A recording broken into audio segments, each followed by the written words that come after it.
I am but a lowly Xenos.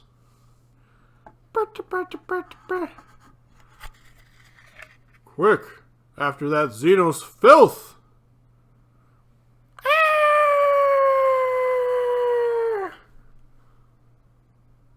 Whoops.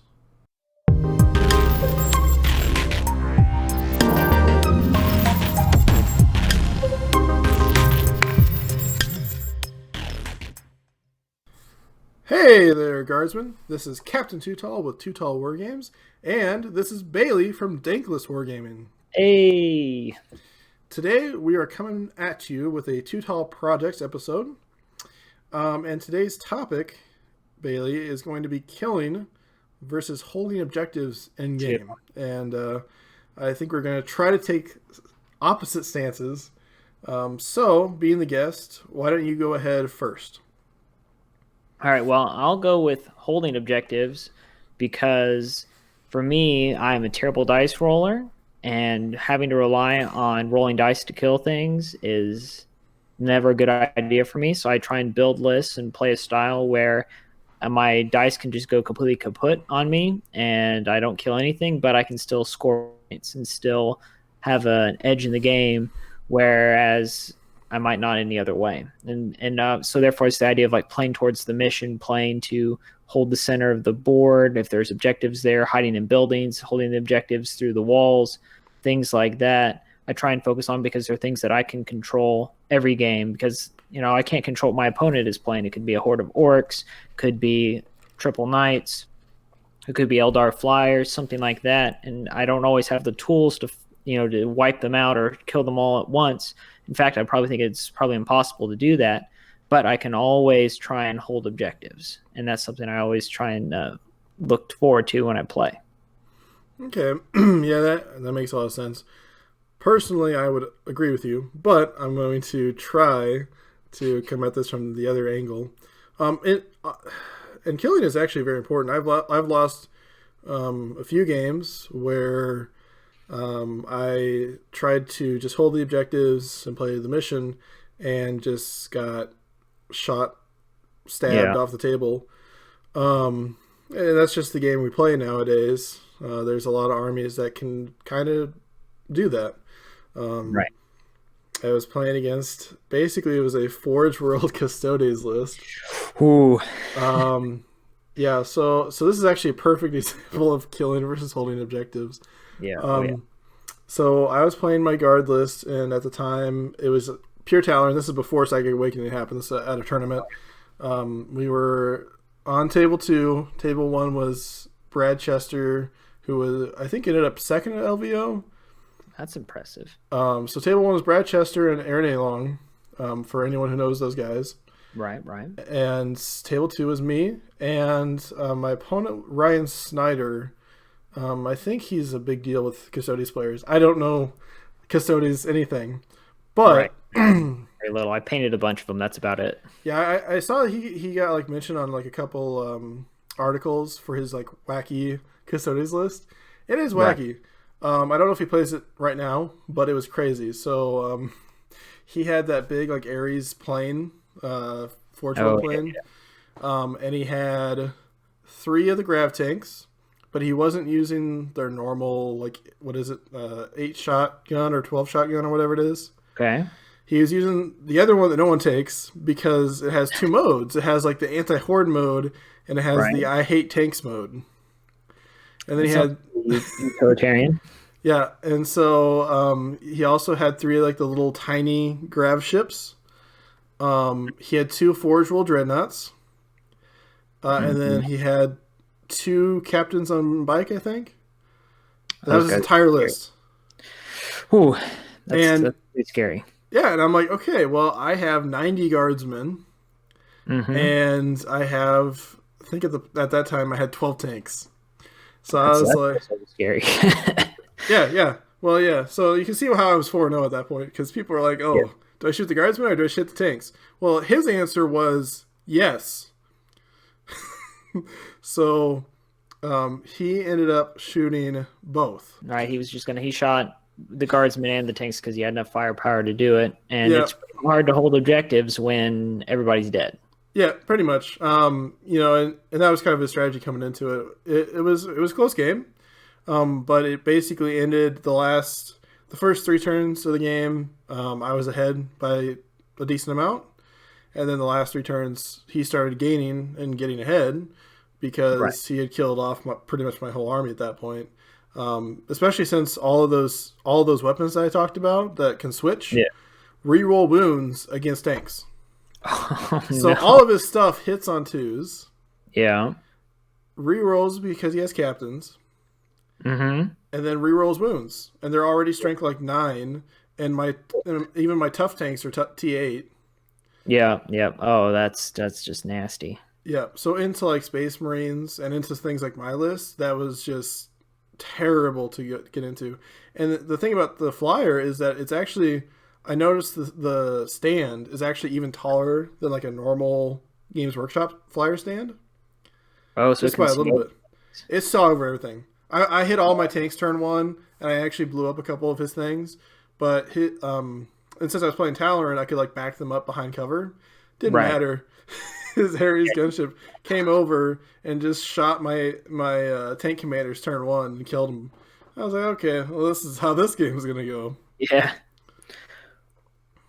Well, and I guess from that in that point of view, I could also argue, and this is me sort of switching sides, that there's a satisfaction in killing a unit, Hmm. and sometimes people get caught up in that. It can be to your detriment, where you shoot more than what you should into something, or you end up you have bad dice rolls, and half your army ends up getting spent killing one thing that you really wanted dead, and you end up not having the firepower to kill something else as a consequence.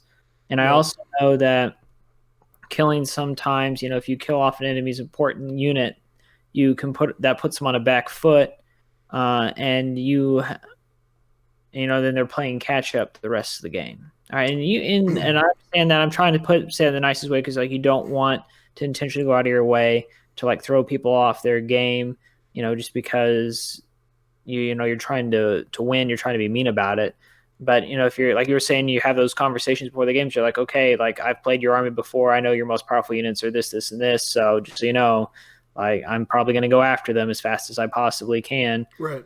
So if you are trying to hide them in some special way, communicate that with me. So that way, if you hide them in a bunker, hide them behind this line of sight blocking terrain, we can measure it out and figure out the angles so that way I don't kind of go, I found how I can see the one guy's finger pointing out from behind the building and now I've got you. All right, we don't want that. That's not what we want in the game.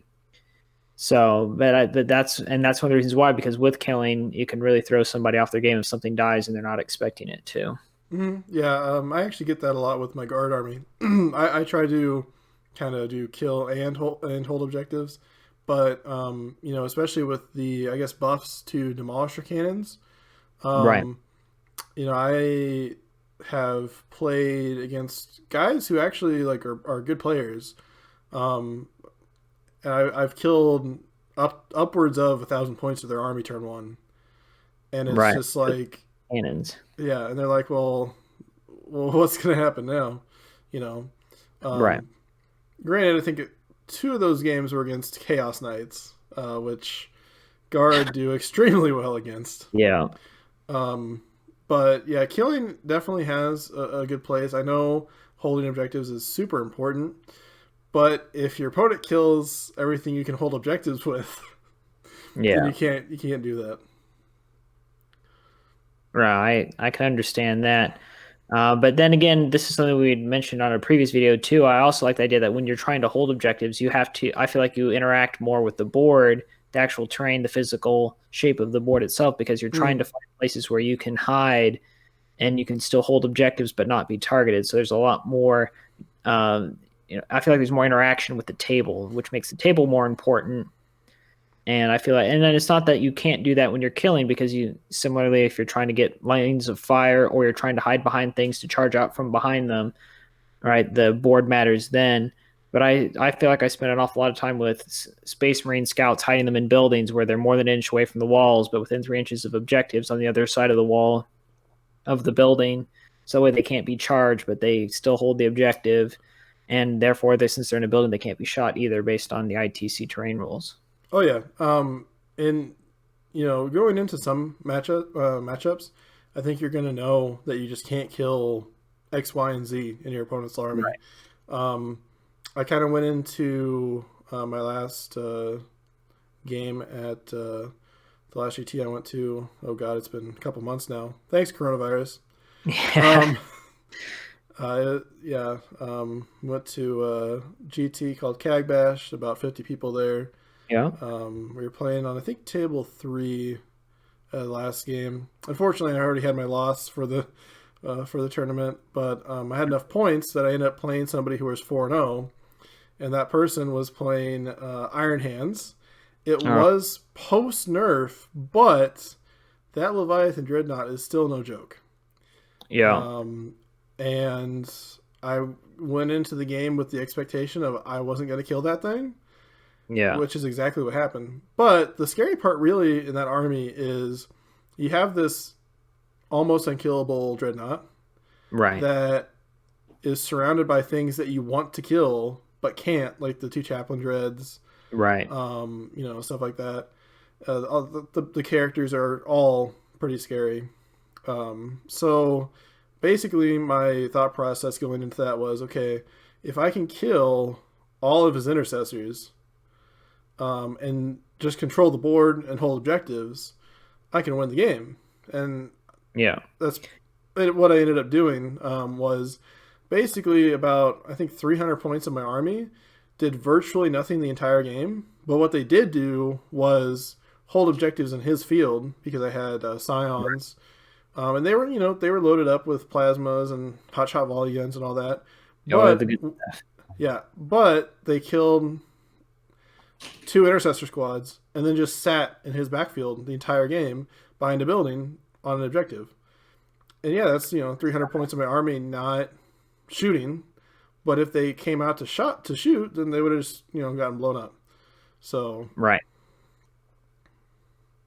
Well, do you have any final thoughts? Well, to go with the killing, I think that killing is vitally important, specifically for some armies. Some armies, you can't play the hold more game realistically. Right. And if you play one of those armies, you're just going to have to go all in on killing. I'm talking to you, Blood Angels. You're kind of tough, but I mean, if you have more than like 200 points not dedicated to killing your opponent, then something's wrong. Right. So, what about you? All right. Well, my final ideas on holding objectives is that if you are going to play the hold objectives game, then you have to find some way to kill things that ignore line of sight, because that is going to be your number one numero uno enemy. So Basilisk and Wyverns in guard, the Thunderfire cannons in Space Marine armies, Codex Space Marine armies, and then all Space Marines, whether they're Codex compliant or not, have access to eliminators. And I found that eliminators are actually much more effective, are decently effective at destroying light vehicles, in addition to shooting at characters, which they can do without line of sight. So if you're going to play the tactical game, you definitely want to have some way to indirect fire, or because usually these things are hidden behind buildings in the ways that your troops are. And so you need to find a way to get back there either with a flyer or an artillery piece of your own and destroy them before they start destroying your ability to win the game. Yeah, I think for an army that's trying to hold objectives primarily, you definitely need to be almost like surgical, to use a term, I guess, with what you're killing. You have to kill exactly enough of your opponent's stuff that they can't retaliate in a manner that will screw with your game plan. If your game plan is to play an ITC game where you have ground control and recon every game, then yeah, your opponent might have 2 or 3 knights on the field. But if the things that are keeping you from getting recon and ground control are going to be Space Marines, then you're probably going to want to kill the Space Marines instead of the knights. Right. No, I agree completely. Alrighty, guys. Well, that's going to be it for this episode of Too Tall Projects. If you like the video, please hit a like. And if you want to see more from Bailey or myself, there's going to be something down in the description below. And until next time.